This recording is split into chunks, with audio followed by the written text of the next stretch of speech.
नमस्कार मित्रों, एक बार फिर आप सभी का सिलेक्शन पॉइंट प्रयाग में बहुत बहुत स्वागत है। मित्रों, लाभ हान प्रॉफिट लॉस का काफ़ी बच्चे कॉल किए कि सर लाभ हान का वीडियो डाल दीजिए, काफ़ी क्वेश्चन एग्जाम में बनते हैं। आप सही कह रहे हो, लाभ हान बहुत इंपॉर्टेंट चैप्टर है और एग्जाम में क्वेश्चन काफ़ी उससे बनते हैं। तो चलिए ठीक है, आज एक वीडियो हम डाल दे रहे हैं लाभ हान का। आप लोग देखिएगा, कैसा लगता है उसको बताइएगा। और बहुत ही आसान है, आप लोग को बहुत आसान लगेगा। तो हम लोग शुरू करते हैं आज लाभ हान।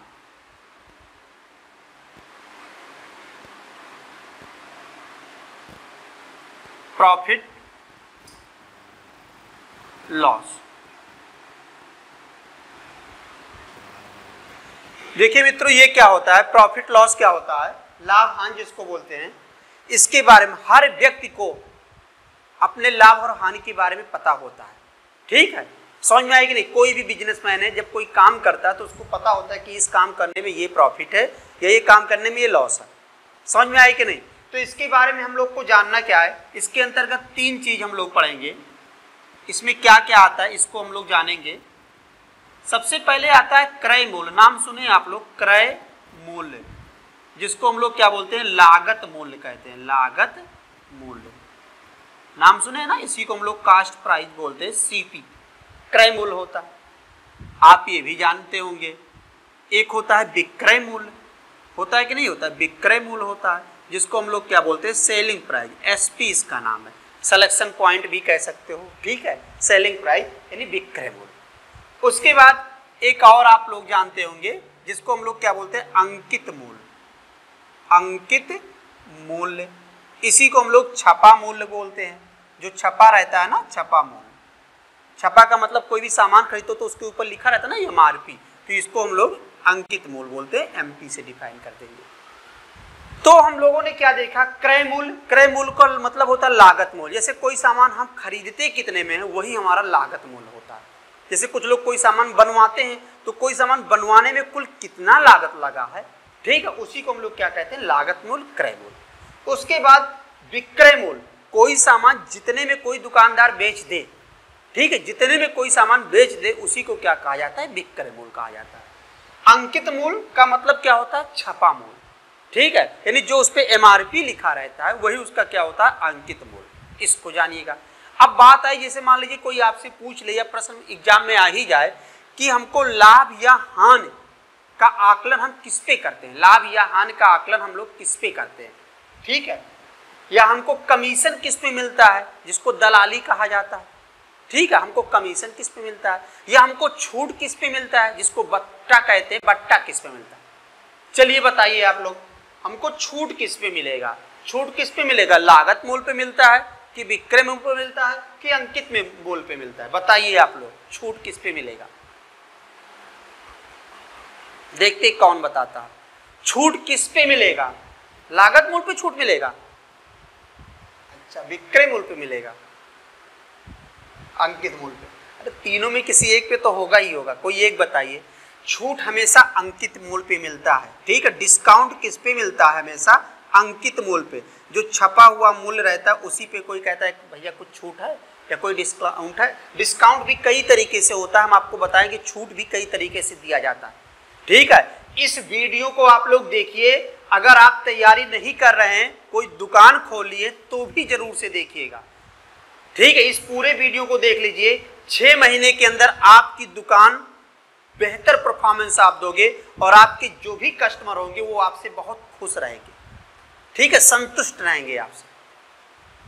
समझ में आए कि आप लोगों के बीच में अगर हम हैं तो कहीं ना कहीं आप लोगों की वजह से ही है।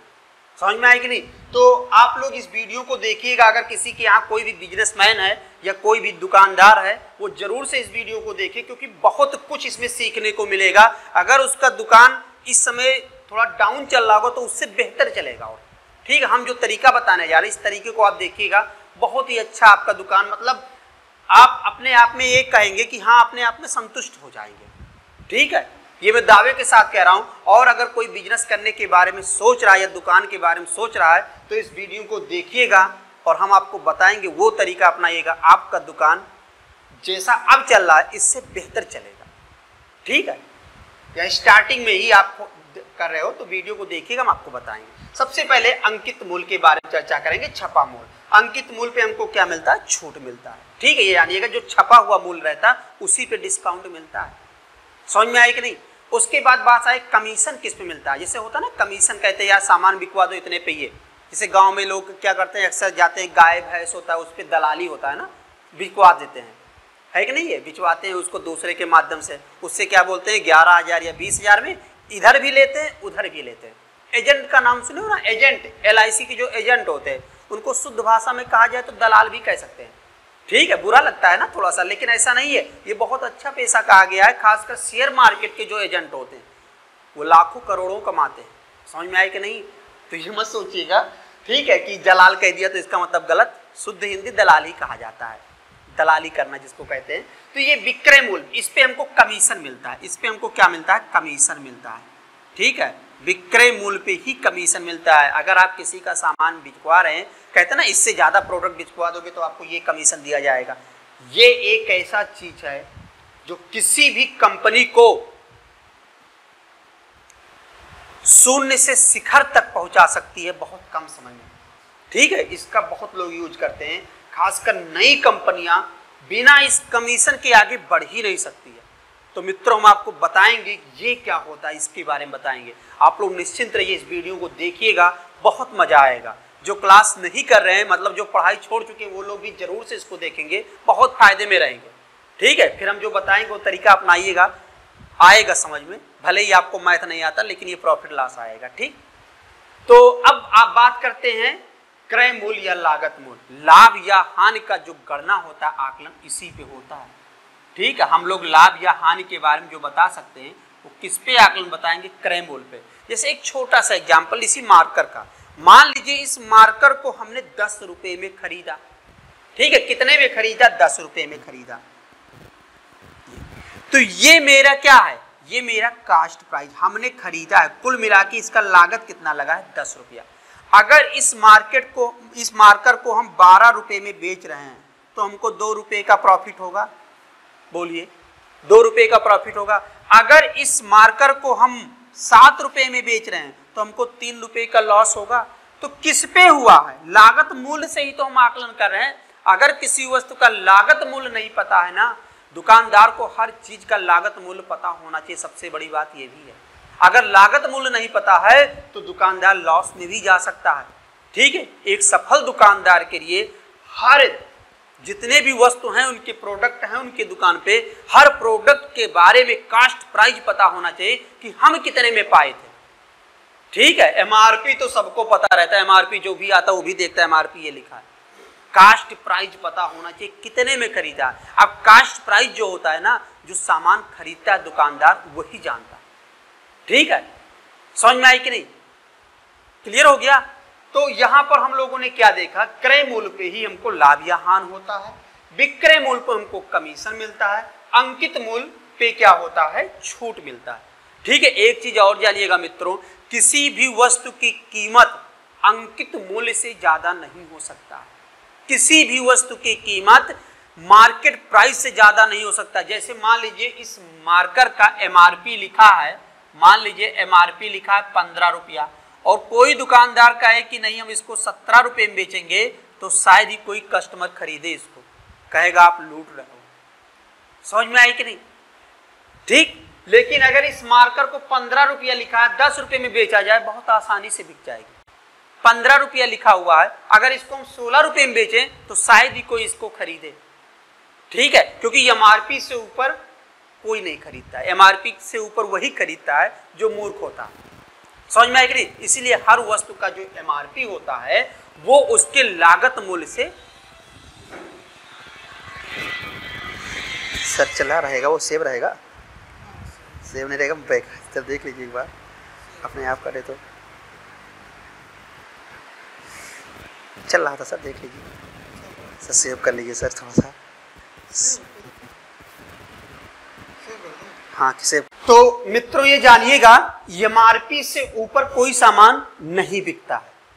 ठीक है, इसीलिए जब भी कोई प्रोडक्ट बनता है ना, तो जो उसका MRP लिखा जाता है वो CP से, उसके लागत मूल्य से कई गुना ज्यादा लिख दिया जाता है। ये भी आपको बता दे रहे हैं, किसी भी कंपनी से कोई प्रोडक्ट निकलता है तो MRP से ज्यादा रहता है उसका क्या मतलब सीपी से ज्यादा क्या रहता है, एमआरपी उसका। जैसे एक छोटा सा एग्जांपल, मान लीजिए कि कोई कपड़ा है और कोई कपड़ा है, शर्ट है, उसका सीपी लग रहा है, सीपी कितना लग रहा है, लागत मूल्य 500 रुपया मान लीजिए, तो उसका जो एमआरपी रहेगा लगभग 2400 रुपया लिखा रहेगा। ये आपको बता दे रहे हैं 2000-2400 जैसा रहे कंपनी के हिसाब से। अब कंपनी इसको निर्धारित करती है कि कैसा रखा जाए, ठीक है।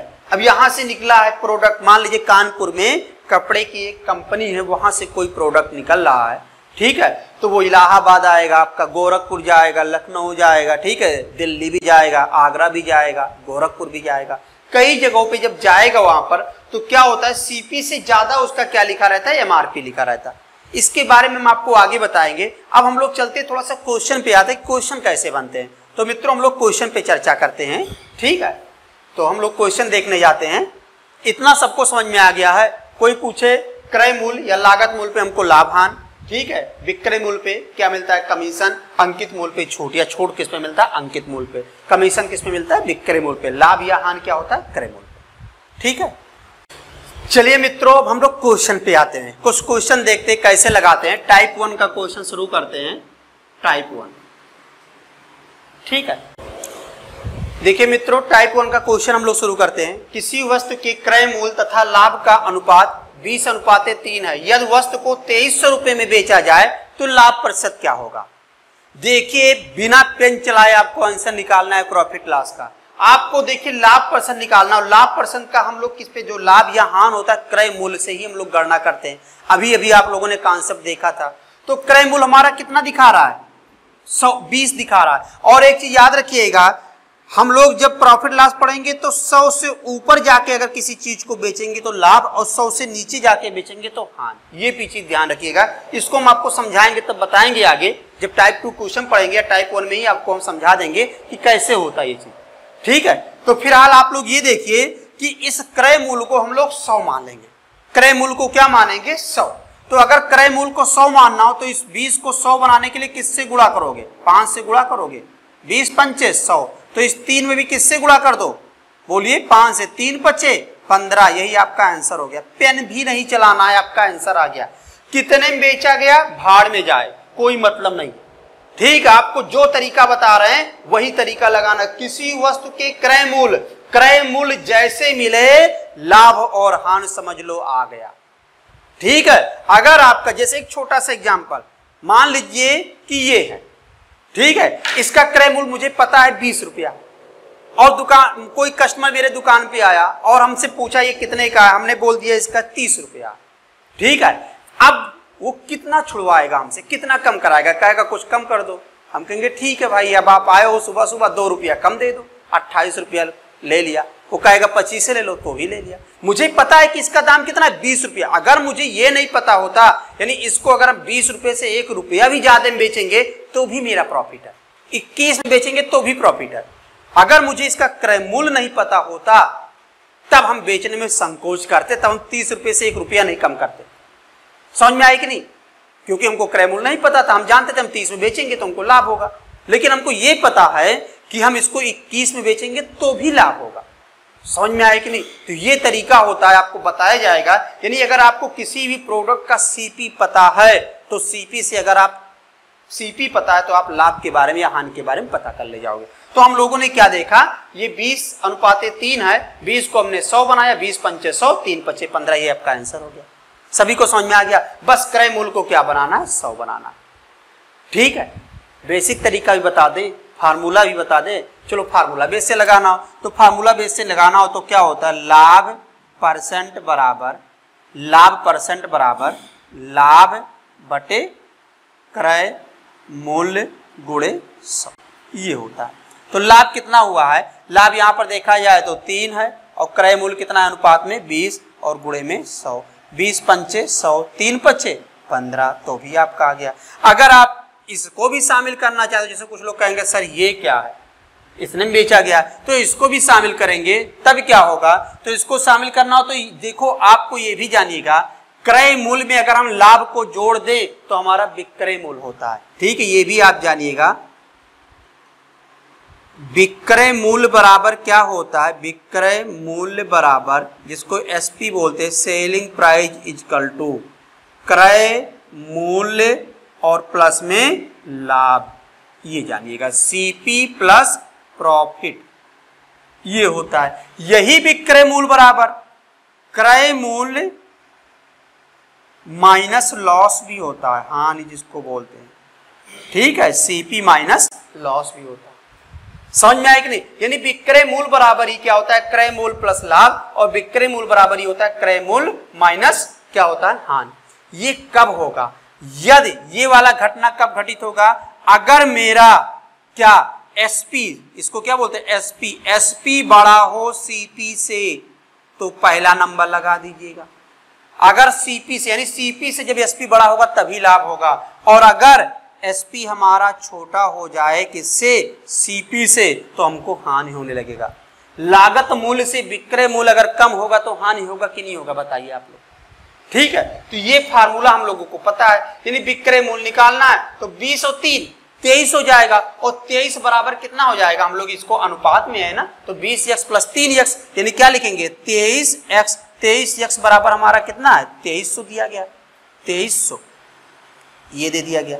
x बराबर कितना आ जाएगा, x बराबर 100, और अगर x बराबर 100 तो हमको cp पता हो जाएगा। cp हमारा क्या निकल के आएगा, x के टर्म में रहेगा तो cp हमारा निकल के आएगा 20 गुणे 100, 20 गुणे 100 का मतलब 2000, और 2000 हमारा cp, और हमारा प्रॉफिट कितना निकल के आएगा, तो प्रॉफिट हो जाएगा 3 गुणे 100 बराबर कितना हो जाएगा 300। ये बेसिक तरीका बताया जा रहा है मित्रों, तो ये 300 हो जाएगा। अब हमारा 2000 रुपए का हमने खरीदा था और 2300 रुपए में बेच रहे हैं, 300 रुपए का लाभ हुआ, बोलिए 300 रुपए का तो लाभ हुआ, तो 300 रुपए का लाभ हुआ, लाभ परसेंट निकालना है तो हम लोग लिख सकते हैं क्या 300 बटे 2000 और गुणे में 100।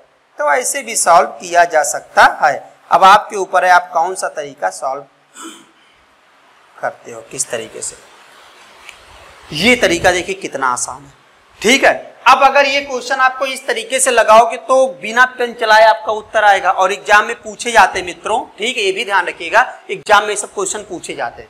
अब हम लोग देखेंगे कैसे कैसे क्वेश्चन और बन सकता है, तो आप लोग देखते जाइए इस क्वेश्चन को। देखिए यहाँ पर अगर यही चीज अगर ऐसा हो जाए, जैसे क्या कर दिया जाए, यहाँ पर क्रय मूल्य और लाभ का दिया गया है, क्रय मूल्य और यहाँ पर अगर हानि दे दे, ठीक है, हानि दे दे, यहाँ पर हमने क्या लिख दिया हानि, तो यहाँ पर क्या बोलेगा हानि परसेंट क्या होगा, कोई दिक्कत नहीं है। तब भी आपका क्या होगा, इसको 100 बनाइए, 5 से गुणा किया, इसको भी 5 से गुणा करोगे 15%, 15% आपका हानि हो जाएगा। बेचा इतने पे लेकिन इस बार हानि हो रहा है क्योंकि हानि दे दिया गया, ठीक है, लॉस दे दिया गया है ना। तो इस क्वेश्चन को यानी किसी वस्तु के क्रय मूल्य और क्या सीपी और लॉस का अनुपात कितना दिया गया 20:3, यदि वस्तु को 2300 रुपए में बेचा जाए तो हानि परसेंट क्या होगा 15% हो जाएगा। सभी को समझ में आया। हम लोग क्या करेंगे, क्रय मूल्य अगर नहीं दिया है तो भी निकाल लेंगे, ठीक है। तो वीडियो कैसा लगा जरूर से बताइएगा। टाइप 1 का अगला क्वेश्चन हम लोग अगले वीडियो में पढ़ेंगे। हम ये देखना चाहते हैं कि इस वीडियो को आपको समझ में आया है कि नहीं। समझ में आया होगा तो प्रॉफिट लॉस का और वीडियो आगे बनाएंगे, ठीक है। थैंक यू, नमस्कार मित्रों।